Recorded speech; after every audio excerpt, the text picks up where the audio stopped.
O tribunal estava lotado. Havia um burburinho no ar, aquele tipo de energia pesada que se sente quando alguém já foi condenado antes mesmo do julgamento começar. No centro da sala, uma mulher de aparência simples caminhava até a mesa de defesa. Seu nome era Camila. Vestia um tailleur discreto, os cabelos bem presos e carregava apenas uma pasta de documentos. Mas, apesar da postura firme, os olhares ao redor a tratavam com desprezo, como se ela fosse insignificante, um incômodo que não deveria estar ali. Do outro lado da sala, os policiais envolvidos no caso a encaravam com expressões debochadas. Entre eles, o sargento Almeida, um homem de meia idade com uma barriga saliente e um olhar de superioridade que denunciava anos de abuso de poder. Ele trocou olhares com seu parceiro, um oficial mais jovem e igualmente arrogante. "Essa aí acha que tem alguma chance?" murmurou Almeida, contendo um riso de escárnio. "Vamos acabar com ela." "Em minutos", respondeu o parceiro, se recostando na cadeira como se aquilo fosse apenas uma formalidade antes de sua vitória garantida. A advogada de acusação, uma mulher de terninho caro e olhar afiado, se levantou e ajustou os óculos. Sua voz soou dura e impaciente ao se dirigir ao juiz. "Meritíssimo, estamos lidando com uma situação completamente absurda. A defesa não tem fundamentos, e essa mulher sequer tem experiência para contestar um caso dessa magnitude. Estamos perdendo tempo com esse teatro." O juiz, um homem de feições cansadas e de pouca paciência para rodeios, suspirou profundamente e bateu o martelo na mesa. "Vamos começar. A defesa tem algo a dizer antes de prosseguirmos." Todos os olhares se voltaram para Camila. O público parecia curioso para ver o que ela teria a dizer, mas muitos já tinham suas opiniões formadas. Uma mulher sozinha, sem um grande escritório de advocacia por trás, enfrentando policiais em um tribunal? Ridículo. Mas Camila não se intimidou. Com calma, pousou sua pasta sobre a mesa e a abriu lentamente, seus dedos deslizando pelos papéis como se tivesse todo o tempo do mundo. O sargento Almeida se remexeu na cadeira, impaciente. "Vamos, mulher, desembucha logo. Ou está procurando alguma desculpa para desistir?" O tribunal explodiu em risos abafados. Camila ergueu os olhos para ele, sua expressão impassível. "Tenho, sim, algo a dizer, meritíssimo. Mas antes de prosseguirmos, acredito que seja fundamental esclarecer algo." Ela fechou a pasta e a segurou com firmeza diante de si.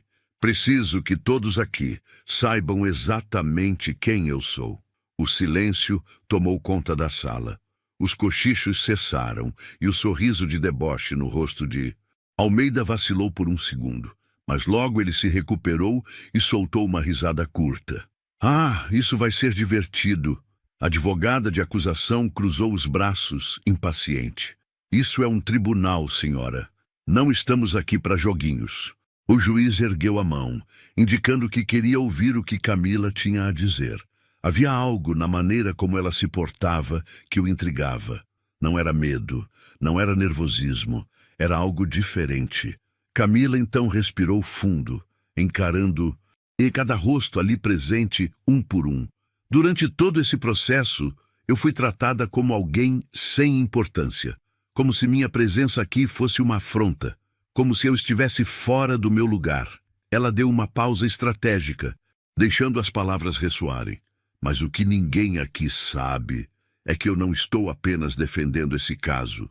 Eu sou a única pessoa nesta sala que realmente entende toda a verdade sobre ele." O burburinho começou novamente. Vozes baixas se espalhando como um rastilho de pólvora. O juiz estreitou os olhos. "Está dizendo que há algo que não sabemos, senhora Camila." Ela abriu um leve sorriso, mas não respondeu imediatamente. Almeida bufou, impaciente.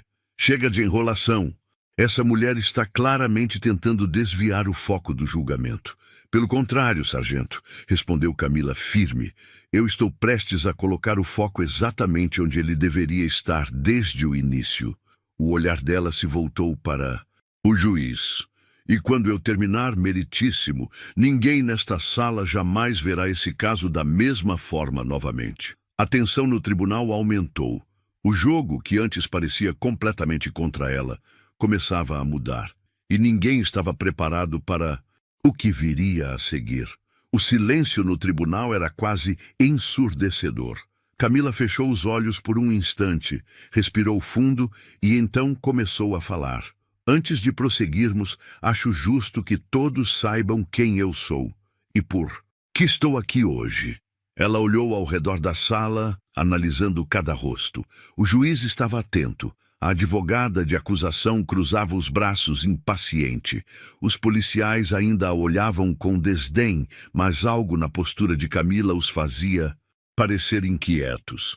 Eu cresci em uma pequena cidade do interior. Meu pai era um homem simples, um policial honesto, que dedicou a vida ao trabalho.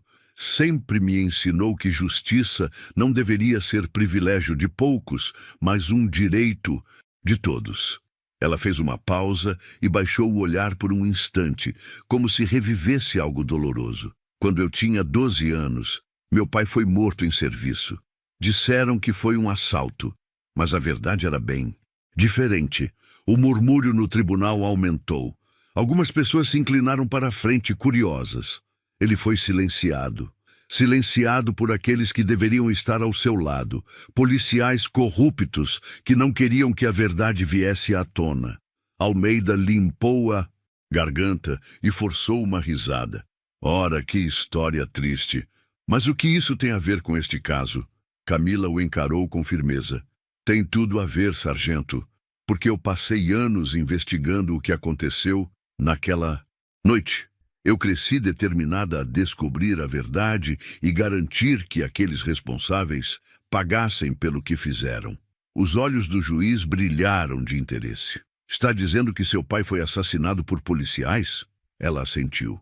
Não só estou dizendo, como tenho provas, e é exatamente por isso que estou aqui. A advogada de acusação revirou os olhos. Meritíssimo, isso é irrelevante para o caso em questão. É mesmo? Camila rebateu. Então por que os mesmos policiais que riram de mim há poucos minutos estavam na delegacia onde meu pai trabalhou? Por que estão tão nervosos agora? Almeida se mexeu na cadeira. O tribunal inteiro estava de olhos nele. Isso é absurdo. Absurdo. É o fato de que, por anos, meu pai confiou no sistema, apenas para ser traído por ele. Mas eu nunca esqueci. Eu cresci, estudei, me formei e me tornei advogada. E jurei que um dia enfrentaria os responsáveis por aquela injustiça. O tribunal estava em choque. Alguns cochichavam entre si, tentando entender o que estava acontecendo. O juiz, agora visivelmente interessado, inclinou-se para a frente. E o que a senhora tem a apresentar exatamente? Camila abriu a pasta e retirou um envelope. Provas, meritíssimo. Documentos que foram escondidos, relatórios falsificados e o nome dos policiais envolvidos. Ela olhou diretamente para Almeida, incluindo o do sargento Almeida. O impacto daquelas palavras foi imediato. O rosto de Almeida ficou vermelho.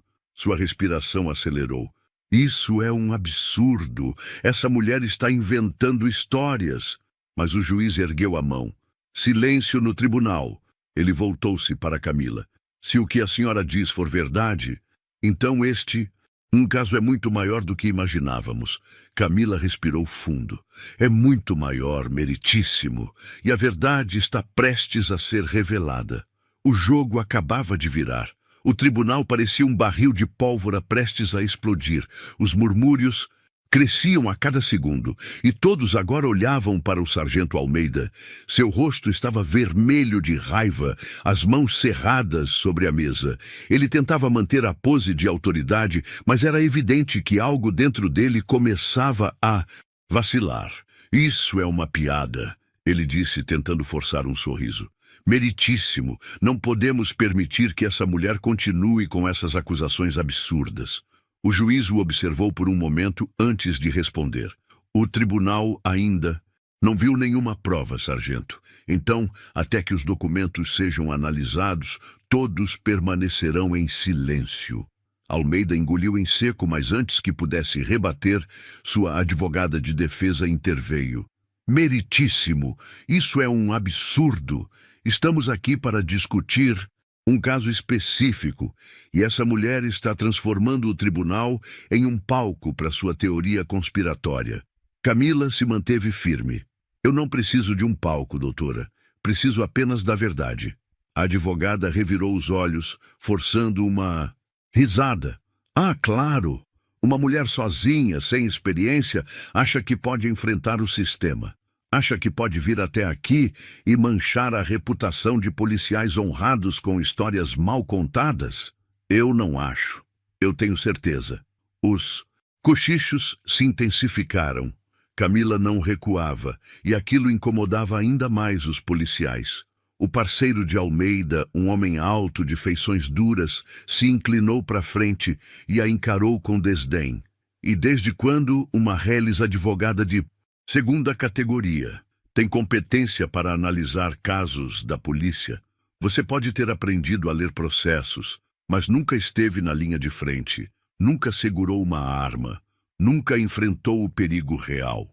Camila deu um pequeno sorriso, como se estivesse esperando exatamente por essa provocação. Tem razão. Eu nunca segurei uma arma, nunca precisei usar força para conseguir o que quero. Mas ao contrário de vocês, eu sei usar a lei, e a lei está do meu lado. O policial bateu a palma da mão contra a mesa. Você não sabe com quem está mexendo, garota. O juiz bateu o martelo, interrompendo a tensão crescente. Ordem no tribunal. Mas Camila permaneceu serena, seu olhar fixo nos homens, que tentavam intimidá-la. Sei exatamente com quem estou mexendo, com um grupo de homens que usou a farda para cometer crimes, confiando que jamais seriam questionados, com um sistema que sempre protegeu os poderosos e humilhou os inocentes. Ela pegou um dos documentos de sua pasta e ergueu para que todos vissem. E tenho aqui a prova de que vocês vêm manipulando processos há anos. Almeida bateu o punho contra a mesa. Você está brincando com fogo. O silêncio no tribunal era absoluto. O juiz entrelaçou os dedos sobre a mesa e olhou para Camila. Prossiga, senhora Camila. Estamos ouvindo. Os policiais trocaram olhares. Pela primeira vez parecia que eles haviam perdido o controle da situação. Mas o pior ainda estava por vir. O tribunal estava em silêncio. O juiz observava Camila com atenção e os policiais estavam inquietos. Eles tinham entrado naquela sala certos de que dominavam a situação, mas algo estava mudando. Camila não se intimidava. Ela não recuava. E isso os incomodava profundamente. Ela respirou fundo e ergueu o documento que segurava. Aqui está a primeira prova. Um relatório policial falsificado, assinado pelo sargento Almeida, no qual ele afirma que uma operação na comunidade Vila Esperança resultou na morte de um suspeito armado. Almeida cruzou os braços e sorriu de lado. E o que isso tem a ver com o caso de hoje? Camila olhou diretamente nos olhos dele. Tudo. Porque esse suspeito era, na verdade, um policial infiltrado que investigava um esquema de corrupção dentro da própria corporação. O burburinho cresceu no tribunal. Alguns membros da plateia trocaram olhares surpresos. A advogada de acusação tentou interromper. Isso é especulação. Não há provas de que essa informação seja verdadeira. Mas Camila ignorou a interrupção. Se fosse só esse caso, talvez eu não tivesse vindo até aqui. Mas o problema é que esse mesmo padrão se repetiu em pelo. Menos 5 investigações diferentes nos últimos 10 anos. E eu tenho documentos que mostram isso. Ela puxou um novo envelope da pasta e o colocou sobre a mesa do juiz. Aqui estão as provas de que relatórios foram alterados. Testemunhas foram coagidas e evidências desapareceram. E os nomes envolvidos nesses casos sempre levam as mesmas pessoas. Os senhores sentados à minha frente. O parceiro de Almeida, que até então tentava manter a calma, se inclinou para a frente, batendo a mão na mesa. Isso é um absurdo. Você está tentando manchar o nome da corporação com acusações infundadas. Infundadas? Camila arqueou uma sobrancelha. Então talvez você possa me explicar como é possível que um depoimento de um informante registrado na delegacia tenha sumido dos arquivos da polícia, mas tenha sido recuperado diretamente dos servidores internos da justiça? Ela puxou um pendrive do bolso e o ergueu. E adivinhem só quem estava de plantão na noite em que esse depoimento desapareceu? O silêncio foi absoluto. O olhar de Almeida vacilou por um breve instante. Ele sabia do que se tratava. Sabia que aquilo poderia acabar com tudo. A advogada de acusação tentou agir rapidamente. Meritíssimo, essa prova precisa ser analisada antes de qualquer conclusão precipitada. O juiz pegou o pendrive e o segurou por um momento pensativo. Ele já tinha visto muitos casos ao longo da carreira, mas aquele tinha algo diferente. Algo grande. Camila aproveitou a oportunidade para pressionar ainda mais. Eu passei anos reunindo essas provas, e agora elas estão nas mãos do tribunal. Não há mais como escondê-las. Ela então se virou para Almeida. Ainda acha que eu sou uma qualquer, sargento? Ele não respondeu. Seu silêncio dizia mais do que qualquer palavra. A maré estava virando. O tribunal inteiro estava em suspense. Camila havia desmontado a postura confiante dos policiais, e o silêncio de Almeida era a maior prova de que algo estava errado. Mas aquilo era só o começo. Ela respirou fundo e olhou diretamente para o juiz. Meritíssimo, até agora, todos aqui me trataram como uma simples advogada que decidiu desafiar o sistema. Mas o que ninguém sabe é que eu não sou apenas uma advogada. O juiz ergueu as sobrancelhas, interessado. E quem a senhora realmente é, então? Camila abriu a pasta e retirou um crachá, levantando-o para que todos vissem.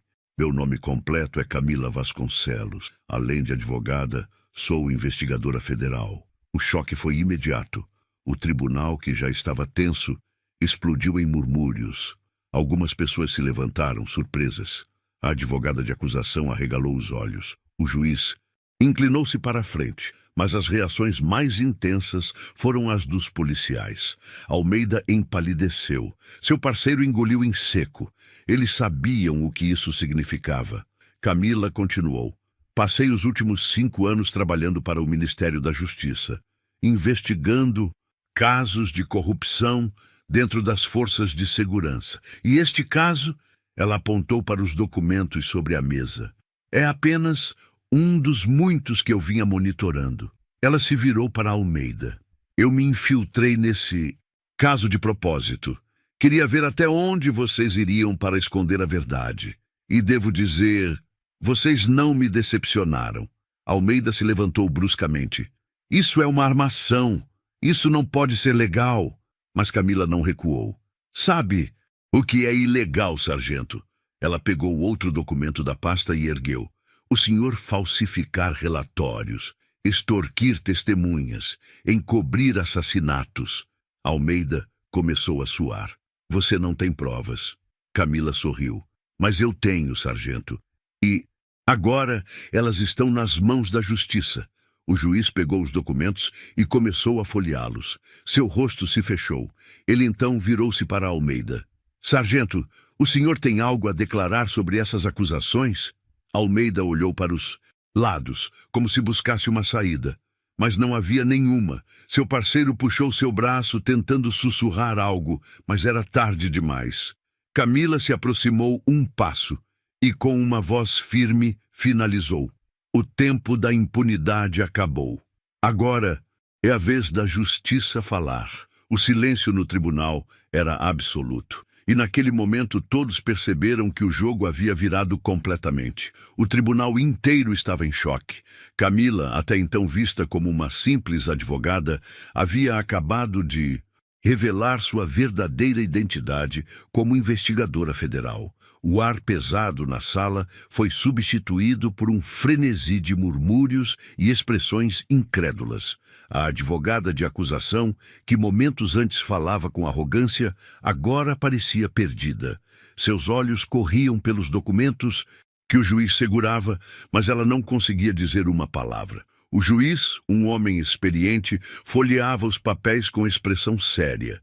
Seus olhos se estreitavam a cada nova página que lia. Ele virou-se para Camila. A senhora está dizendo que essas provas foram coletadas dentro de uma investigação federal? Camila assentiu. Sim, meritíssimo.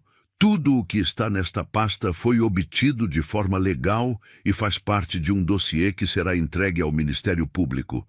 O juiz fechou os olhos por um momento, como se tentasse processar o peso daquelas palavras. Em seguida, ele olhou para os policiais. Sargento Almeida, o senhor tem algo a dizer sobre essas acusações? Almeida estava pálido. O suor escorria pela testa e suas mãos tremiam levemente.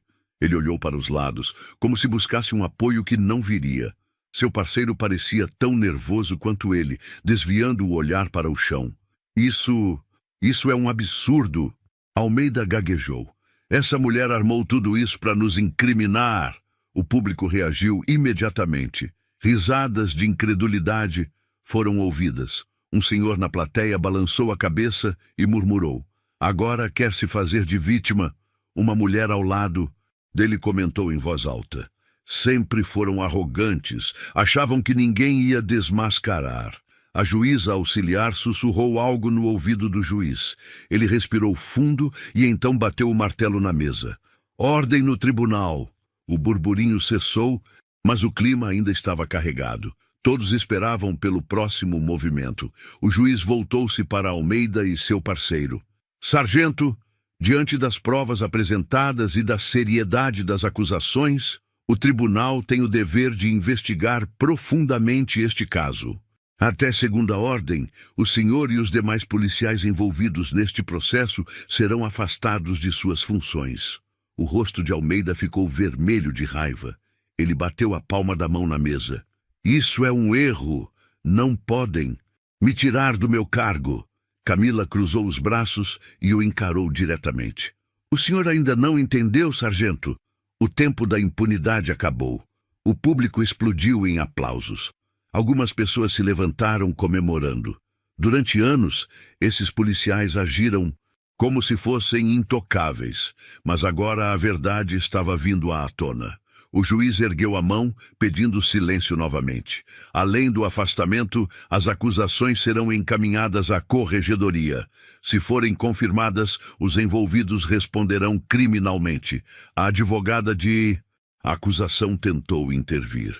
Meritíssimo, acredito que devamos... Mas o juiz a interrompeu.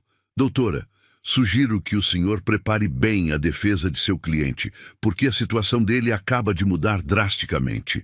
Ela fechou a boca, ciente de que o caso havia saído completamente de seu controle. Camila suspirou e olhou ao redor. Pela primeira vez, sentiu que a justiça estava sendo feita, mas a luta ainda não tinha acabado. O momento da verdadeira justiça estava por vir. O tribunal fervilhava com a reviravolta inesperada. Almeida e seus cúmplices, que entraram na sala com arrogância, agora estavam acuados. O sargento ainda tentava disfarçar o medo com indignação, mas a verdade era inegável. O juiz bateu o martelo mais uma vez. Devido à gravidade das denúncias e à natureza das provas apresentadas, determino que o Ministério Público inicie imediatamente a abertura de um inquérito formal contra o sargento Almeida e os demais envolvidos. A decisão foi recebida com aprovação pelo público. Um leve burburinho tomou conta da sala enquanto os oficiais de justiça se preparavam para encaminhar os procedimentos. Mas Almeida ainda não aceitava sua queda. Ele se levantou bruscamente. Isso é um absurdo. Sou um policial condecorado. Passei anos servindo essa cidade. O juiz lançou-lhe um olhar severo. E justamente por isso sua responsabilidade é ainda maior. A farda que o senhor veste representa justiça e proteção, não corrupção e abuso de poder. Isso é uma armadilha, Almeida gritou, seus olhos saltando de raiva. Essa mulher armou tudo para nos incriminar. Camila permaneceu firme. Eu não precisei armar nada, sargento. O senhor mesmo cavou a própria cova ao pensar que poderia enganar a justiça para sempre. Ela se virou para os oficiais de justiça. Eu solicito, em nome da Procuradoria-Geral, que Almeida e seus cúmplices sejam detidos para averiguação, pois há risco de destruição de provas e fuga. A advogada de Almeida se levantou rapidamente. Protesto meritíssimo! Meu cliente tem direito a responder em liberdade. O juiz respirou fundo e então olhou diretamente para Almeida. Diante do risco apresentado e da gravidade das acusações, este tribunal determina a prisão preventiva dos envolvidos até que todas as provas sejam analisadas. Almeida arregalou os olhos. O quê? Seu parceiro tentou intervir. Isso não pode estar acontecendo. Mas já era tarde. Os oficiais de justiça caminharam até eles, retirando suas armas e distintivos. O som metálico das algemas ecoou pelo tribunal. O público prendeu a respiração, enquanto os homens, antes tão cheios de autoridade, agora eram reduzidos a meros criminosos, sendo levados pela justiça. Almeida ainda tentou uma última cartada. Eu tenho contatos. Eu posso acabar com a sua carreira, Camila. Mas ela apenas sorriu impassível. O senhor ainda não percebeu, sargento? O tempo da impunidade acabou. Os policiais foram retirados da sala sob os olhares atentos de todos.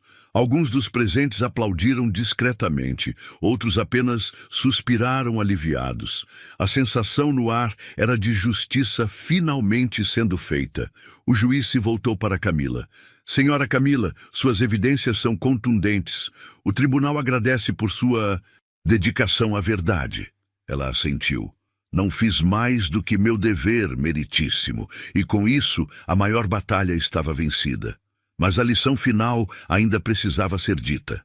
O tribunal estava em silêncio absoluto. O som das algemas, se fechando nos pulsos dos policiais corruptos, ecoava como um símbolo do fim de uma era de impunidade. Camila observou, enquanto Almeida e seus cúmplices eram levados, ainda tentando lutar contra o inevitável. Mas era tarde demais. A verdade havia vencido. Ela inspirou profundamente, sentindo um peso sair de seus ombros. Passou anos se preparando para esse momento. O dia em que enfrentaria aqueles que se achavam intocáveis. O dia em que provaria que ninguém está acima da lei. O juiz bateu o martelo mais uma vez. O tribunal agradece à senhora Camila por sua coragem e dedicação à justiça. Este caso será encaminhado ao Ministério Público para as próximas etapas legais. Camila assentiu respeitosamente. Apenas cumpri meu dever meritíssimo, mas gostaria de dizer algumas palavras antes de encerrar. O juiz gesticulou para que ela prosseguisse. Ela olhou ao redor da sala. Havia rostos emocionados, olhares de alívio, pessoas que finalmente sentiam que a justiça poderia funcionar. Mas também havia aqueles que ainda duvidavam, aqueles que temiam que tudo voltasse a ser como antes. E foi para essas pessoas que ela falou. Durante muito tempo, nos fizeram acreditar que não há justiça para os mais fracos, que os poderosos sempre vencem, que lutar contra o sistema é perda de tempo. Ela fez uma pausa, deixando as palavras penetrarem no silêncio da sala. Mas hoje provamos que isso não precisa ser verdade. Hoje mostramos que a verdade pode vencer a mentira, que a coragem pode vencer o medo. Alguns acenaram em concordância, outros enxugaram discretamente lágrimas de emoção. Eu não estaria aqui se não acreditasse que o mundo pode ser diferente, que a lei pode funcionar quando usada corretamente, que a corrupção pode ser combatida. Ela então olhou diretamente para o juiz. E por isso, meritíssimo, Eu peço não apenas que este caso seja investigado até as últimas consequências, mas que cada pessoa aqui presente leve essa mensagem adiante. Ela virou-se para o público. Nunca se calem diante da injustiça. Nunca aceitem a impunidade como normal. Se ninguém lutar, nada muda. Mas se tivermos coragem, podemos fazer a diferença. O tribunal explodiu em aplausos. Pessoas se levantaram emocionadas. Alguns dos presentes choravam, tocados pela força de suas palavras. O juiz bateu o martelo uma última vez. Caso encerrado. Camila fechou os olhos por um instante, sentindo a adrenalina baixar. Ela tinha vencido, mas sua luta estava longe de acabar. Ao sair do tribunal, ela sabia que ainda havia muito a ser feito, mas naquele dia, naquele momento, uma mensagem ficou clara para todos. A verdade sempre encontra um caminho, e ninguém mais esqueceria. O nome de Camila Vasconcelos. E você, já passou por uma situação de injustiça e sentiu que não havia saída? O que achou dessa história? Comente aqui embaixo sua opinião e compartilhe com alguém que precisa ouvir essa mensagem. Não se esqueça de se inscrever no canal para mais histórias inspiradoras como essa. A justiça pode tardar, mas um dia ela sempre chega. An elderly man, Marcus Reed, is stopped and arrested by a young, overzealous police officer. What the officer doesn't realize is that Marcus isn't just any man. He's the governor of the state, walking incognito to experience life as an ordinary citizen. This wrongful arrest sparks outrage, ignites protests, and forces both the officer and society to confront deep-rooted prejudice and injustice. How will Marcus use this moment to drive change? Will the officer face the consequences of his actions and seek redemption? Stay tuned for this powerful story of justice, transformation, and societal reckoning. Don't forget to like, comment, and subscribe for more stories like this, and hit the notification bell so you never miss an update. What would you do in Marcus's position? Let us know in the comments. The large bay windows of the governor's office overlooked the bustling streets below, but Marcus Reed felt a growing distance between him and the world outside. The office, once a place of inspiration, now felt like a gilded cage, shielding him from the reality he sought to engage with. Stacks of policy documents, charts, and figures sat neatly on his desk, each demanding his attention, but none of them connected him to the heartbeat of the people he had sworn to serve. At 65 years old, Marcus had seen and lived through tumultuous times. He was not a politician by birth, but by purpose. Raised in a tight-knit black community that had fought long and hard for equality, Marcus had grown up believing in the power of service. His father had been a preacher, his mother an activist, both teaching him the value of dignity, resilience, and leadership. These were values he carried into his career as a lawyer, and later, into the governor's mansion. But now, nearly a decade into his governorship, he felt disconnected. Despite the progress his administration had made on paper, the distance between himself and his constituents was growing. He no longer understood their daily struggles, their fears, their frustrations. Every day, the news reported another incident of police violence, another protest over injustice, and Marcus couldn't help but feel like he was watching from the sidelines, removed from the real battle. Marcus stood up from his desk, moving toward the window. He gazed out at the skyline, his hands clasped behind his back.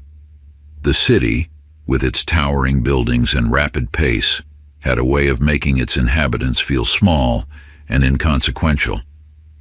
But somewhere out there were people, ordinary people, going about their daily lives, navigating challenges Marcus no longer understood firsthand, and he couldn't shake the feeling that he was failing them.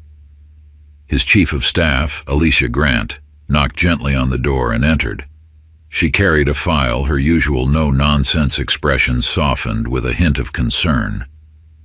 Alicia had worked with Marcus for nearly 10 years, and at that time she had come to know when something was weighing on him. "Governor," she began, "I have the final report on the new housing initiative." Marcus turned from the window, offering a polite smile.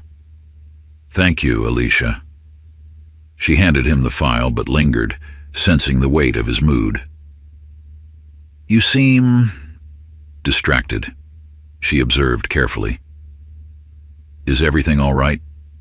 Marcus exhaled, rubbing the back of his neck. "I don't know, Alicia. I'm just feeling disconnected. I read these reports, attend these meetings, but I feel like I'm not really seeing what's happening out there, not really understanding what the people are going through." Alicia, always pragmatic, gave a thoughtful nod. "You've spent years fighting for the people. It's easy to lose touch when you're surrounded by bureaucracy, but your leadership still means everything to them." Marcus appreciated her words, but they didn't ease the gnawing feeling in his gut. He needed to do more than sit behind a desk and make decisions based on reports. He needed to see things for himself, to reconnect with the people he served. That afternoon, Marcus made a decision. After finishing his meetings for the day, he called in his closest security detail and outlined a plan. He would go undercover, incognito, for a day. No entourage, no security detail, no press. He would walk through the streets, observe how ordinary citizens lived, and understand their reality without the interference of his title. His team was hesitant, of course, but Marcus insisted. He had done something similar years ago, and it had been eye-opening.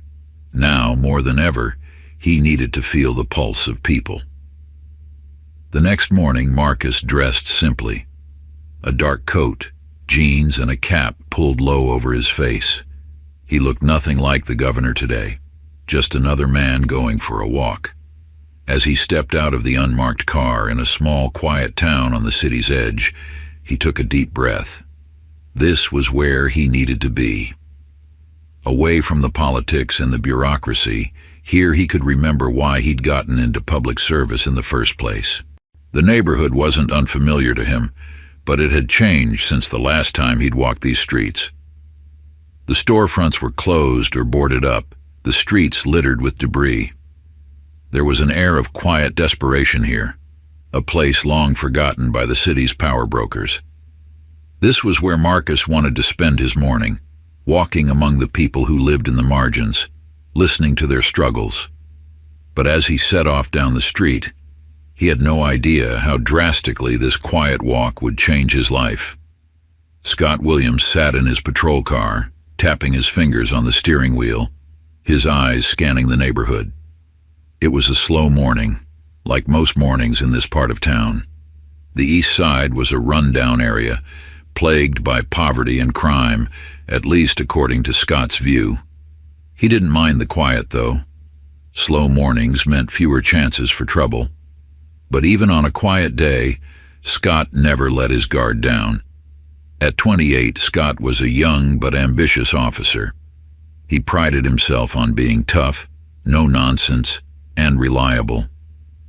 His father, David Williams, had been a police officer too, spending 30 years on the force before retiring. Scott had grown up listening to his father's stories about the job, how being a cop was about respect, control, and maintaining order. His father believed that some people just didn't understand how the world worked, and it was the job of the police to remind them. Scott had followed in his father's footsteps, and in many ways, he was still walking in his shadow. His father's old-school approach to policing had deeply influenced him, shaping his view of the world. It was simple in Scott's mind. There were good guys and bad guys. The good guys wore uniforms, followed the rules, and enforced the law. The bad guys broke those rules, caused trouble, and made life harder for everyone else. And if you wanted to keep the streets safe, you had to be tough. He glanced over at his partner, Jackson, who was half asleep in the passenger seat. Jackson had been on the force for 10 years, but his enthusiasm had faded. For him, this was just a job, a paycheck. Scott didn't understand that mentality. He took his role as a police officer seriously, maybe too seriously, some of his colleagues joked. But Scott saw his job as a duty, a responsibility to keep the city safe. As he drove down the narrow streets of the east side, Scott noticed the decay. Abandoned buildings, graffiti, broken sidewalks. It was a far cry from the neighborhoods where he had grown up. And while he didn't have much sympathy for the people who lived here, he saw himself as their protector. They didn't understand what he was doing for them, but he was keeping order even if they didn't appreciate it. Scott spotted an elderly black man walking slowly down the sidewalk, hands in his pockets, wearing a dark coat and a cap pulled low over his face. The man didn't fit. Something about him set off alarms in Scott's mind. It wasn't unusual for him to be suspicious. After all, his instincts had kept him out of trouble more than once. Scott narrowed his eyes, watching the man closely. What was he doing here? He didn't look like he belonged in this neighborhood. Scott's training kicked in, and without thinking, he pulled the car over to the curb. Jackson looked up from his half-asleep state. "What's up?" Scott didn't take his eyes off the man. "Suspicious guy. I'm going to check him out." Jackson shrugged, indifferent. "Go ahead. I'll be here."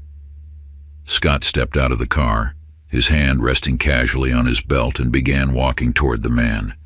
As he approached, his suspicions grew. The man seemed too calm, too out of place. Scott's instincts told him this was someone who didn't belong here, someone who could be trouble. "Hey," Scott called out, his voice firm. "Let me see some ID." The man stopped and turned slowly, his expression calm but wary. "Good morning, officer," the man said, his voice steady. "Is there something wrong?" Scott didn't answer the question. His focus was on control. "ID, please," he repeated. The man hesitated, and Scott's suspicion deepened.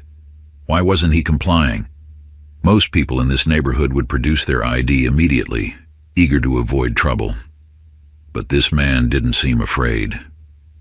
"I'm just taking a walk," the man said, his voice polite but firm. "Is there a reason you need to see my ID?" Scott's frustration began to rise. This wasn't the way things were supposed to go. "You're in a neighborhood known for criminal activity and you're not cooperating," Scott said, his tone hardening. "I need to see your ID." The man didn't move. "Officer," he said slowly, "I don't think I've done anything wrong. I'm just here for a walk." Scott's patience snapped. In his mind, this was exactly the kind of attitude that led to trouble. People thinking they could question authority, thinking they didn't have to follow the rules. Scott had seen it 100 times before, and it always led to the same outcome. Without waiting for an explanation, Scott stepped forward and grabbed the man's arm. "You're under arrest," Scott said curtly, pulling out his handcuffs. The man's eyes widened, but he didn't resist. "What are you doing?" he asked, his voice still calm, though there was a flicker of disbelief. "I haven't done anything wrong." Scott ignored him, snapping the cuffs onto his wrists. "You're under arrest for refusing to comply with an officer's instructions." The man looked up at him, his eyes locking onto Scott's with a gaze that was unsettlingly calm. "You have no idea who you're arresting," the man said quietly, his voice almost a whisper. Scott didn't respond. He didn't care who this man was. He had a job to do, and in his mind, this was just another suspect who thought he was above the law. The walk back to the patrol car was tense. Scott kept his grip firm on the man's arm, though the man made no effort to resist. In fact, his composure seemed to unnerve Scott. Most people he arrested were either angry, frightened, or defiant, but this man was none of those things. He walked calmly, even with the handcuffs on, as if he knew something Scott didn't. By now, a small group of people had gathered on the sidewalk, watching the scene unfold. Some had their phones out recording the arrest. Scott could hear the murmurs of the crowd, but he didn't pay them any mind. This was just another arrest, another routine part of his job. As he pushed the man into the back of the squad car, Scott glanced back at the crowd. One of the onlookers, a young woman, was shaking her head, her phone pointed at them. "Unbelievable," she muttered. "Another one." Scott felt a flare of irritation, but quickly pushed it down. He was doing his job. That was all that mattered. Once the man was secured in the back seat, Scott slid into the driver's seat and glanced at his partner. Jackson looked mildly interested, but not concerned. "What's the story with this guy?" Scott shrugged. "Suspicious behavior. Didn't comply when I asked for ID." Jackson raised an eyebrow. "You check his ID now?" "No need," Scott said, shaking his head. "He's probably got something to hide." Jackson shrugged again and went back to his paperwork, but Scott couldn't shake the feeling that something was off about this whole situation. The man's calmness, his quiet statement, "You have no idea who you're arresting." It all lingered in the back of Scott's mind, like an itch he couldn't scratch. As they drove toward the station, Scott glanced at the rearview mirror. The man sat quietly, his hands resting in his lap, his gaze steady but distant. He didn't look like someone who had just been arrested. He didn't look afraid or angry or anything Scott had come to expect from situations like this. The ride was silent, save for the hum of the engine. Scott found himself wishing the man would say something, do something, anything that would break the unsettling calm that had settled over the car. But the man remained quiet, staring out the window as if he were on a casual drive, not sitting in the back of a police car in handcuffs. When they arrived at the station, Scott led the man inside, where he was processed with the same indifference given to any other detainee. Scott didn't bother to look at the man's identification, certain that he had just arrested another suspect trying to hide something. But he couldn't have been more wrong. It didn't take long for the scene on the quiet street to become a viral sensation. As Scott processed Marcus back at the station, videos of the arrest began to flood social media. The footage, captured by several bystanders, was shocking in its simplicity. An elderly black man being cuffed and led away by a white police officer, no apparent threat or struggle, just a stark image of power and injustice. On platforms like Twitter and Instagram, the video spread like wildfire. The hashtags started to roll in: #, another arrest, #, justice for elderly man, #, profiling again. The video resonated with people who had long been critical of police practices, particularly those involving racial profiling. But what no one knew yet, what made this particular arrest so explosive, was the true identity of the man in handcuffs.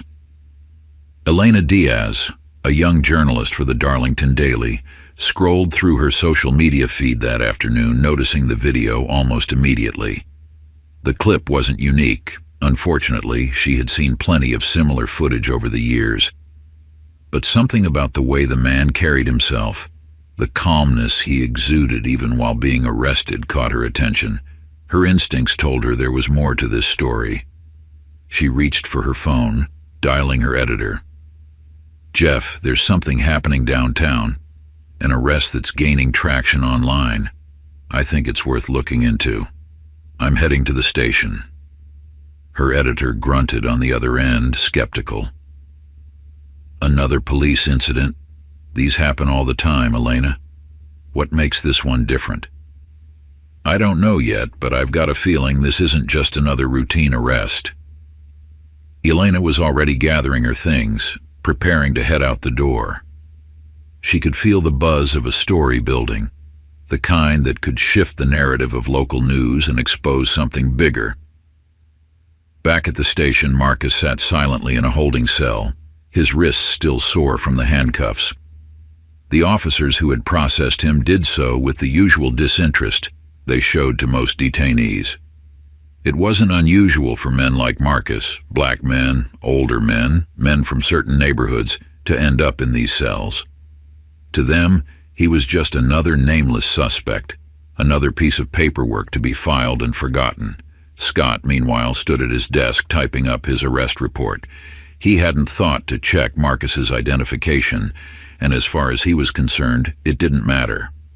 The man hadn't cooperated, and that was all Scott needed to justify the arrest. He was still riding the high of authority, his mind spinning with the self-assurance that he had done the right thing.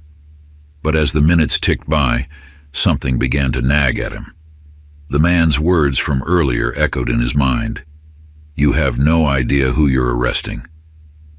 Scott tried to shrug it off, but the thought clung to him, making him uncomfortable. Then, just as Scott was about to file his report, another officer approached him. "Hey, Williams," the officer said, leaning on Scott's desk. "You checked this guy's ID yet?" Scott frowned. "No. Why?" The officer handed Scott a file. "You might want to. We just ran his prints. You're not going to believe this." Scott's stomach twisted with a sudden sense of dread. He opened the file. His eyes scanned the information quickly, disbelief settling over him.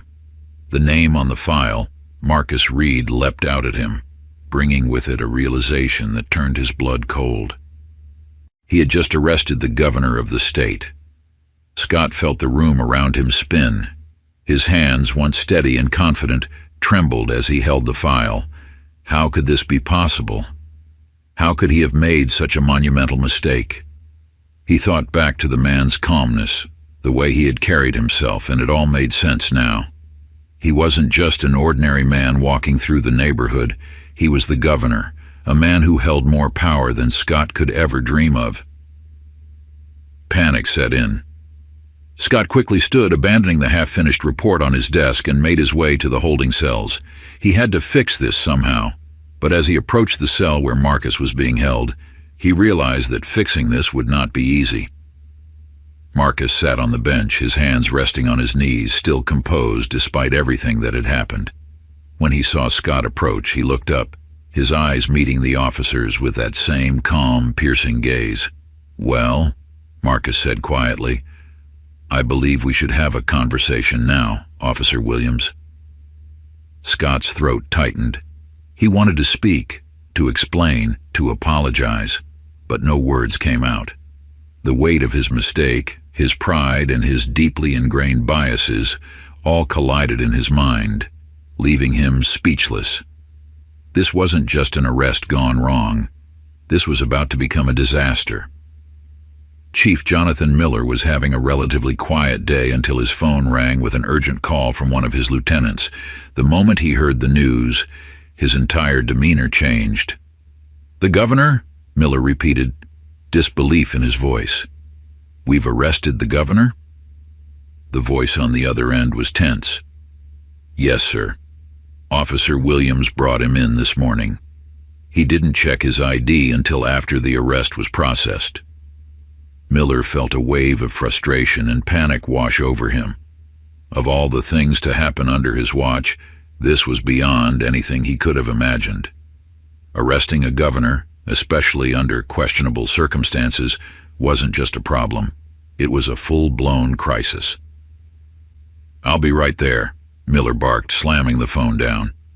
As he made his way to the holding cells, his mind raced with the implications. The arrest of a sitting governor could ruin careers, destroy reputations, and worse, ignite a public outcry that would damage the entire department.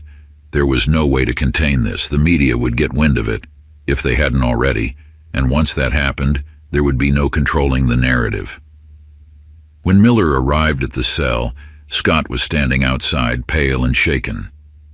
The chief barely glanced at him before turning his attention to Marcus, who sat calmly, observing the unfolding chaos with quiet dignity.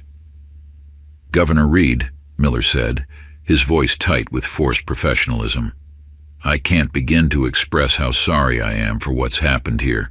We didn't—" Marcus held up a hand, silencing the chief. "I understand, Chief Miller. Mistakes happen. But this mistake This is bigger than just me." Miller swallowed hard. He knew exactly what Marcus meant. This wasn't just about a misunderstanding. This was about the broader issue of racial profiling, about systemic bias, about everything that had been boiling beneath the surface for years. Marcus stood slowly and deliberately. "I would like to be released now, Chief," he said, his voice steady but firm. "And I'd like to have a word with your officer before I go." Miller glanced at Scott, who looked like he wanted to disappear. The chief nodded, motioning for the officers nearby to open the cell. As Marcus stepped out, he turned to Scott, his expression unreadable. "You've made a mistake, Officer Williams," Marcus said, his tone calm but authoritative. "A mistake that many others like me have experienced, though they don't often get the chance to speak about it. But I want you to understand something. This isn't just about you. This is about a system that allows people like you to make decisions based on assumptions rather than facts."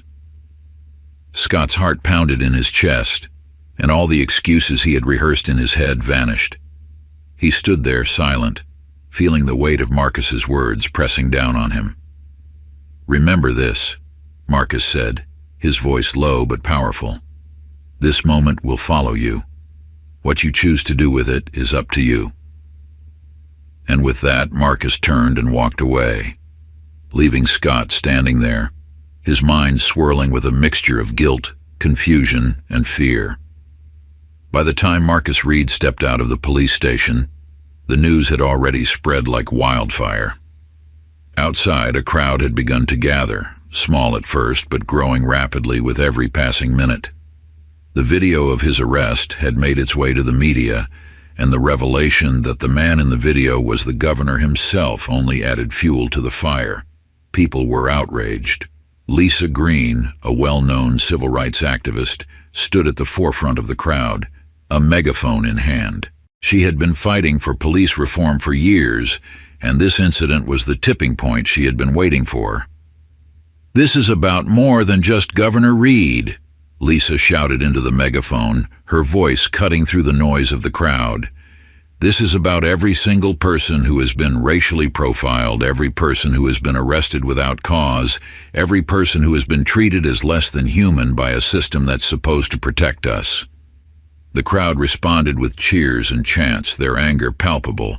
Signs were raised, fists were clenched, and the energy in the air was electric. What had started as a small protest was quickly becoming a full-blown movement. Reporters from local news outlets had already arrived, their cameras trained on the growing protest and the governor's release from the station.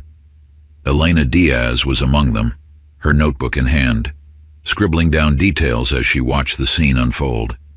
She knew this story was about to explode, not just locally, but nationally. The image of an elderly black governor being arrested for simply walking through a neighborhood was too powerful to ignore. As Marcus stepped out into the street, the crowd erupted in applause and cheers. But Marcus, ever composed, didn't raise his hands in victory. Instead, he looked out at the people, his people, with a somber expression. This wasn't a moment of celebration. This was a moment of reckoning. Inside the station, Scott Williams sat at his desk, staring blankly at the paperwork in front of him. He could hear the noise of the protest outside, the chants, the shouts, the rising anger, but it felt distant, as if it were happening in another world. His mind was elsewhere, lost in the labyrinth of his own thoughts. How had he ended up here? Scott had always believed in the righteousness of his actions. He had been taught to see the world in black and white, good and bad, and up until now, that worldview had served him well. He had followed the rules, done his job, and believed that he was making a difference, keeping the streets safe. But now, that certainty was crumbling. The words Marcus had spoken to him echoed in his mind, gnawing at him, forcing him to confront a truth he had spent years ignoring. "You've made a mistake, Officer Williams." Those words carried more weight than Scott had anticipated. They weren't just about this one arrest. They were about everything. Every assumption he had made, every bias he had acted on, every time he had judged someone by the color of their skin or the way they looked, he thought about his father, about the lessons he had been taught growing up. Be tough, his father had always said. Don't let them see weakness. You're in charge out there. But what if being in charge didn't mean being right? What if his father had been wrong? The thought terrified Scott. It shook the very foundation of his identity. He had always prided himself on being a strong officer, a protector. But now, for the first time, he was beginning to wonder if he had been protecting the wrong thing. Outside, the protests were growing louder, and Scott knew that the consequences of his actions were far from over. The world outside the station was changing, and Scott could feel it shifting beneath his feet. The tension in the air was palpable as Marcus Reed stepped outside the police station. The crowd, which had grown significantly since his arrest became public, fell silent for a brief moment. Hundreds of eyes turned to him, waiting to see how he would respond to the injustice he had just experienced. Cameras clicked, and reporters strained to get closer, while protesters held signs high, their anger simmering just beneath the surface. Lisa Green, standing at the front of the crowd, nodded respectfully toward Marcus. She had been leading protests for years, but she knew that this moment was different. This moment wasn't just about one man's arrest, it was about decades of systemic abuse, racial profiling, and deep-seated prejudice. The people weren't just angry for Marcus. They were angry for all the forgotten names and faces that had come before him. Marcus, however, wasn't swept up in the fervor of the crowd. His expression was calm, but there was a weight to his presence that commanded attention. He wasn't interested in personal revenge or vengeance. This was an opportunity to speak not just for himself, but for everyone who had been victimized by the system. He approached the impromptu stage that had been set up outside City Hall, his steps deliberate, his face betraying no emotion. His security detail, who had been reinstated the moment the mistake was realized, moved cautiously beside him, trying to anticipate what might happen next. The crowd roared with anticipation, the sounds of frustration, anger, and hope blending into one powerful voice.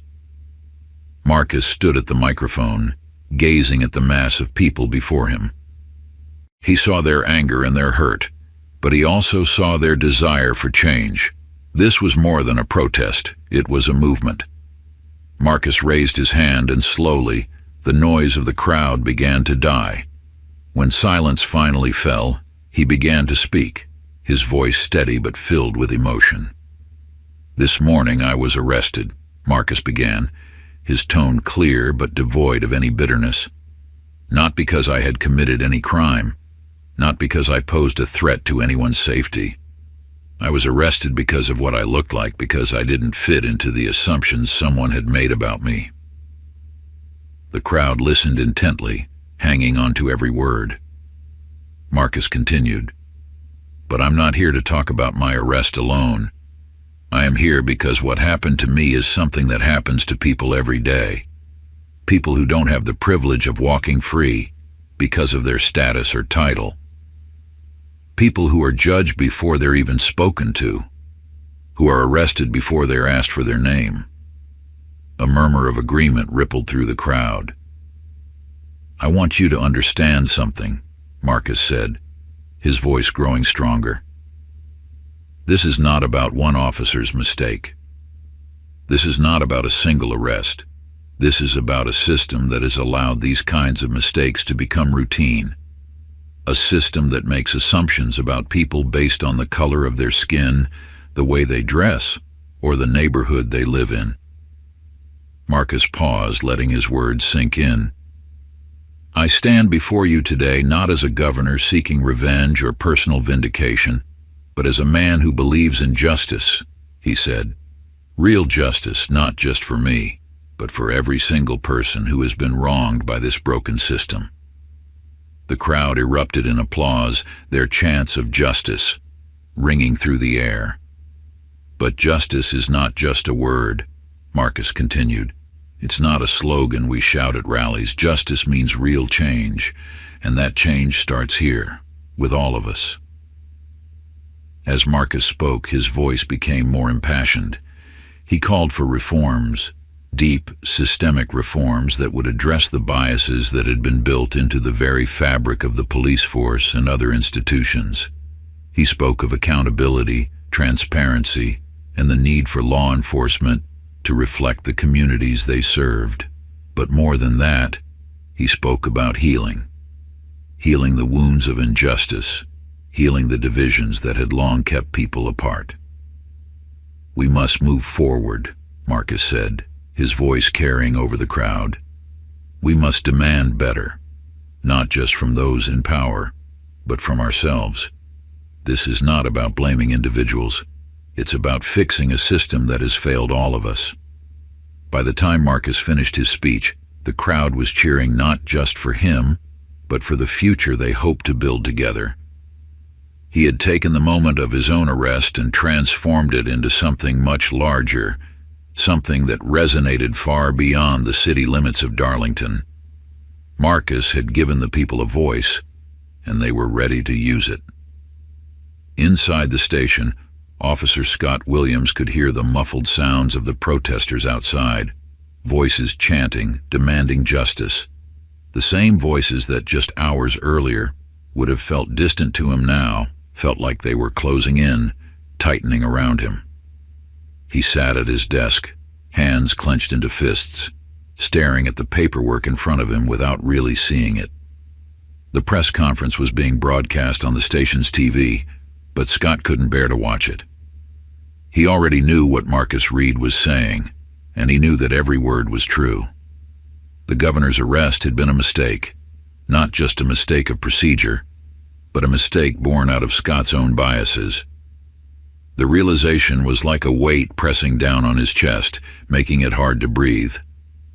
Scott had spent his entire career believing that he was on the right side of the law. He had prided himself on being tough, on not backing down, on maintaining control. But now, in the cold light of day, he was beginning to see that his toughness hadn't come from a place of strength. It had come from fear of losing control, fear of the unknown, fear of people he didn't understand. He thought about his father, David Williams, who had drilled into him the importance of being strong, of not showing weakness. Scott had spent years trying to live up to his father's expectations, and for the most part, he had succeeded. But now, all of that felt hollow. What good was strength if it was built on the backs of people like Marcus Reed? What good was control if it came at the cost of justice? Scott felt the guilt rise inside him, a tidal wave of shame and regret. He had thought he was doing his job, keeping the streets safe, maintaining order. But now, for the first time, he saw that his version of safety and order was one-sided. It protected some people at the expense of others. It maintained control for those in power while marginalizing the vulnerable. For the first time in his life, Scott doubted himself. He doubted everything he had been taught, everything he had believed. He thought about the look in Marcus's eyes when he had been arrested, the calmness, the dignity. Marcus had known all along that Scott had made a mistake. And yet, even now, after everything, Marcus had spoken about change, not vengeance. He had called for reform, not punishment. Scott's phone buzzed on his desk, pulling him out of his thoughts. It was a text message from his father. "Heard about the arrest. Don't apologize, stay strong." Scott stared at the message for a long time, feeling a knot form in his stomach. He had always followed his father's advice, had always looked to him for guidance. But now, Scott wasn't sure if his father was right anymore. Strength wasn't what was needed here. What was needed was something harder to come by: humility. The humility to admit that he had been wrong. The humility to seek forgiveness. Scott stood up from his desk, his heart pounding. He couldn't ignore this any longer. He couldn't hide behind his badge or his authority. He had to face what he had done. The days following Marcus Reed's speech were tense. The protests continued to grow, with people from all over the state converging on Darlington to demand justice and reform. News outlets covered the story around the clock, and it seemed that everyone had something to say about the arrest that had sparked it all. Scott, meanwhile, had been avoiding the public eye. He had requested time off from the department, unsure of how to face the growing scrutiny. His colleagues, once supportive, had grown distant, unsure of how to react to the firestorm that had erupted around him. But Scott knew he couldn't stay in the shadows forever. He had made a mistake, and he needed to take responsibility for it. A press conference was scheduled for later in the week, and Scott had been given the opportunity to speak. He had spent hours agonizing over what to say, rehearsing his apology over and over in his head, but now, standing in front of the podium, with the bright lights of the cameras trained on him, all of his carefully prepared words seemed to slip away. Scott took a deep breath, his hands shaking as he gripped the sides of the podium. "I'm here today because I made a mistake," Scott began, his voice shaky but steady. "A mistake that has caused a lot of pain, not just to Governor Reed, but to the people of this community." The room was silent, the cameras whirring softly as they captured every word. "When I arrested Governor Reed, I didn't know who he was," Scott continued, "but that's not the point. The point is that I didn't take the time to ask. I made an assumption about him, based on nothing more than the color of his skin and the neighborhood he was walking through." Scott paused, his throat tightening. "I've spent a lot of time thinking about what I did, and I've come to realize that it wasn't just one mistake. It was part of a larger problem, a problem that I've been part of for years without even realizing it.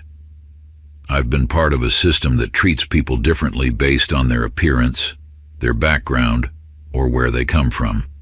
And for that, I'm sorry." There was a murmur of surprise in the room. Apologies from police officers were rare, and this one felt particularly raw, unpolished. Scott swallowed hard, forcing himself to continue. "I'm not asking for forgiveness. I know that my words can't undo the harm I've caused, but I want you to know that I'm committed to changing. I'm committed to listening, to learning, and to doing better." He stepped back from the podium, his heart pounding in his chest. The room remained silent for a few seconds, and then the reporters began shouting questions, but Scott couldn't hear them over the sound of his own thoughts. He had said what he needed to say, and now all he could do was wait. In the days following Scott's apology, the momentum for change continued to build. Marcus Reed, now firmly positioned as a leader of the growing movement for reform, worked closely with lawmakers, civil rights leaders, and community organizers to draft new legislation aimed at addressing systemic issues that had led to his arrest. The reforms were sweeping, covering everything from police training and accountability to community oversight and racial sensitivity programs. The goal was not just to prevent another incident like Marcus's arrest, but to create a system that was fairer, more just, and more responsive to the needs of all citizens. Mayor Emily Caldwell, who had initially been reluctant to get involved, threw her support behind the reforms, recognizing that the public demand for change was too strong to ignore. "These reforms aren't just about fixing one problem," Marcus said during a press conference. "They're about fixing a system that has been broken for far too long." The new policies were passed with overwhelming support from the public, and though there was resistance from some within the police force, the majority of officers recognized the need for change.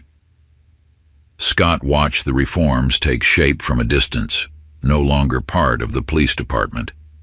He had resigned shortly after his apology, knowing that he couldn't continue in the job that had once defined him, but he wasn't done working. He had started volunteering with local community groups, using his experiences to help bridge the gap between law enforcement and the communities they served. It wasn't enough to erase the past, but it was a start. Months had passed since Marcus Reed's wrongful arrest had ignited a movement for change.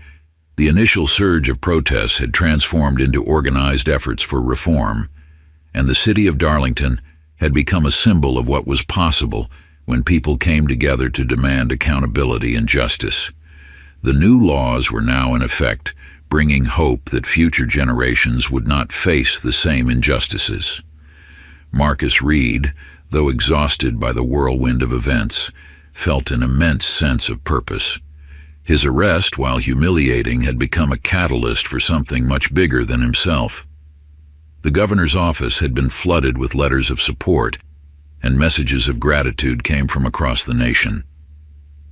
But more than the public accolades, Marcus found solace in the knowledge that he had helped initiate a real and lasting transformation. He sat in his office one evening, the quiet hum of the city barely audible through the closed windows. Alicia Grant, his ever-reliable chief of staff, entered with a file in her hand. "Governor," she began, "the latest polling numbers are in. Your approval rating has skyrocketed since the reforms were passed." Marcus chuckled lightly. "That's good to hear, but I'm more interested in how these reforms are being implemented. Polls come and go, but the real work is just beginning." Alicia nodded, placing the file on his desk. "You're right, of course. The community oversight boards are being formed, and the new racial sensitivity training for the police force starts next month. People are paying attention, Governor. This isn't just talk anymore." Marcus leaned back in his chair, his thoughts drifting.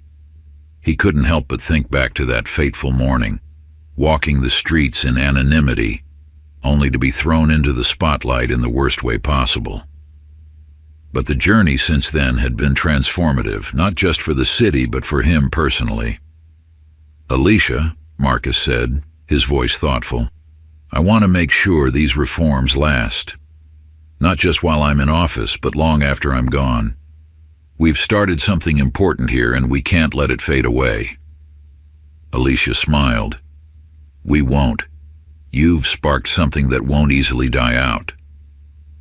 Marcus nodded, feeling the weight of that responsibility.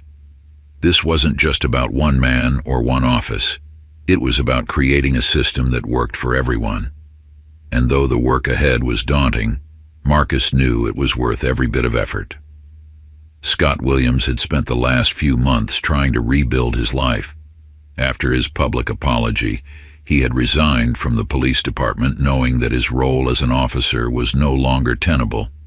The guilt that had weighed him down since the day of Marcus's arrest had become a motivator, not to redeem himself in the eyes of the public, but to become the person he knew he should have been all along. He had joined a community outreach program that focused on bridging the gap between law enforcement and the people they served. It was a humble start, and Scott wasn't under any illusions about the road ahead. He knew that trust wasn't something he could rebuild overnight, if ever, but it didn't stop him from trying. One day, Scott was leading a workshop at the local community center, working with a group of teenagers who had grown up with a deep distrust of the police. Many of them had been profiled, harassed, or even arrested for minor infractions. They had every reason to be wary of him, a former cop standing in front of the room. As Scott spoke about his experiences, about how his own biases had led him down the wrong path, he saw the skepticism in their eyes. But he also saw something else: curiosity. These teenagers had heard stories like his before, but rarely from someone who admitted their mistakes so openly. "I used to think being tough was the most important part of my job," Scott told the group, his voice steady but honest. "I thought I was doing the right thing by always being in control, by showing no weakness. But what I've learned is that real strength comes from admitting when you're wrong and working to fix it." One of the teens, a tall boy named Marcus Jr., who had been named after the governor, crossed his arms and raised an eyebrow. "So, you're just sorry now? That's supposed to fix everything." Scott met the boy's gaze without flinching. No, it doesn't fix everything. I can't change the past, and I know I've hurt people, but I can change how I live from now on. I can work to be better, and that's what I'm trying to do. Marcus Jr. held his stare for a moment before nodding slightly, as if accepting that Scott's journey wasn't about quick fixes, but about a long road toward redemption. After the workshop ended, Scott lingered at the center, cleaning up and thinking about the impact he hoped to have. He wasn't seeking forgiveness, not in the traditional sense, but what he wanted was to build a future where people like him, officers like him, wouldn't make the same mistakes. As he left the community center, Scott ran into Lisa Green, the activist who had led the protests after Marcus's arrest. She looked at him with a mixture of curiosity and skepticism, unsure of what to make of his presence there. "Williams," Lisa said, her voice neutral. "Didn't expect to see you here." Scott nodded, his hands in his pockets. "I've been coming here for a while now, trying to help where I can." Lisa studied him for a moment, clearly assessing whether his presence was genuine or performative. "You really think you can change?" Scott looked her in the eye, his expression serious. "I don't know if I'll ever fully change what I did, but I can keep trying to be better. That's all I've got." Lisa's expression softened slightly, though the hardness in her voice remained. "We'll see." It wasn't acceptance, but it wasn't rejection either, and for Scott, that was enough to keep going. Months later, Marcus stood at the steps of the state capitol, preparing to give a speech that would mark the culmination of the reforms he had worked so hard to enact. The sun was setting behind him, casting long shadows over the crowd that had gathered to hear him speak. He had been reflecting on the journey that had brought him here, from the humiliating arrest that had thrust him into the spotlight to the sweeping changes that had followed. It hadn't been an easy road, but Marcus had never expected it to be. Real change was never easy. It was hard, it was messy, and it often came with resistance. But today was a day of celebration. The reforms had passed with overwhelming support, and for the first time in his long career, Marcus felt that the people in power were finally listening. The legislation included mandatory training for law enforcement on racial bias, the establishment of community review boards, and increased transparency in policing practices. The reforms didn't just address the symptoms of the problem, they addressed its roots.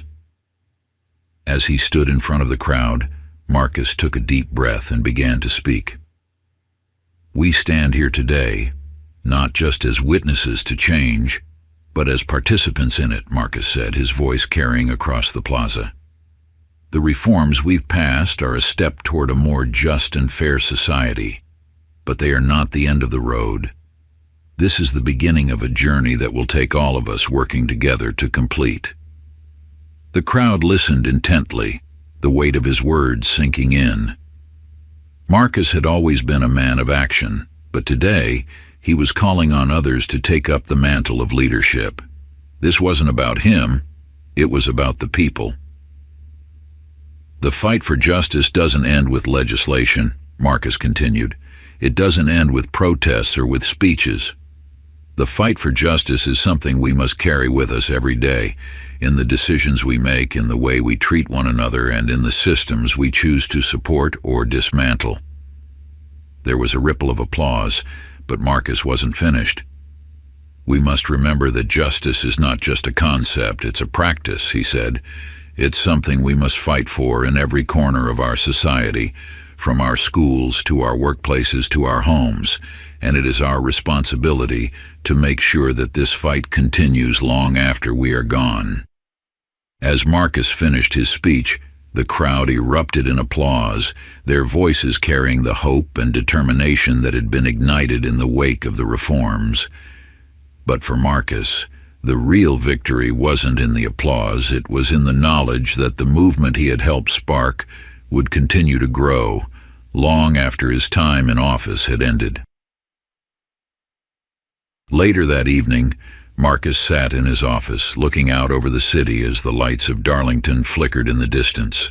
The noise of the day had faded, replaced by a quiet stillness that allowed him to reflect on the months that had passed since his arrest. He had been through so much: humiliation, anger, and the intense pressure of public scrutiny. But in the end, he emerged stronger, more resolute in his mission to bring about change. His arrest had been a personal injustice, but it had become the spark for a larger movement, a movement that was still gaining momentum. A knock at the door pulled him from his thoughts. "Come in," Marcus called, and Alicia stepped into the room, a smile on her face. "You were incredible today," she said, taking a seat across from him. Marcus chuckled softly. "I just said what needed to be said. The people out there, they're the ones who will keep this going." Alicia nodded. "You're right, but you've given them the push they needed. Don't underestimate the power of that." Marcus leaned back in his chair, the weight of the day finally lifting. "It's not about me, Alicia. It never was. It's about all of us, and the future we want to build." Alicia smiled. "And we're building it, one step at a time." As Marcus looked out at the city once more, he felt a deep sense of peace. There was still work to be done, but for the first time in a long time, he felt hopeful. Hopeful that the changes they had fought for would last. Hopeful that people like Scott Williams could learn, grow, and contribute to a better future. And hopeful that Darlington, and the state as a whole, could become a beacon of what was possible when people stood up for what was right. The fight for justice was far from over, but tonight, Marcus allowed himself to rest, knowing that the journey had already begun. The reforms in Darlington didn't solve everything overnight, but they were a start. Across the state, other cities began adopting similar policies, and conversations about police reform and racial justice grew louder in places where they had once been silenced. Marcus Reed's story became a symbol of what was possible when injustice was confronted head-on. For Scott Williams, the road to redemption was long and difficult. He continued his work with the community, slowly earning the trust of those he had once alienated. He wasn't perfect, and he didn't expect forgiveness from everyone, but he kept showing up day after day, trying to make a difference in his own small way. And while the protests had faded, the movement for change had not. People across the state and the nation continued to push for reforms, to demand justice, and to fight for a system that treated everyone with dignity and respect. It wasn't an easy road, but it was the right one. Thank you for following the story. Make sure to like, comment, and subscribe to the channel for more stories like this one. Your thoughts on justice and redemption matter, so let us know what you think.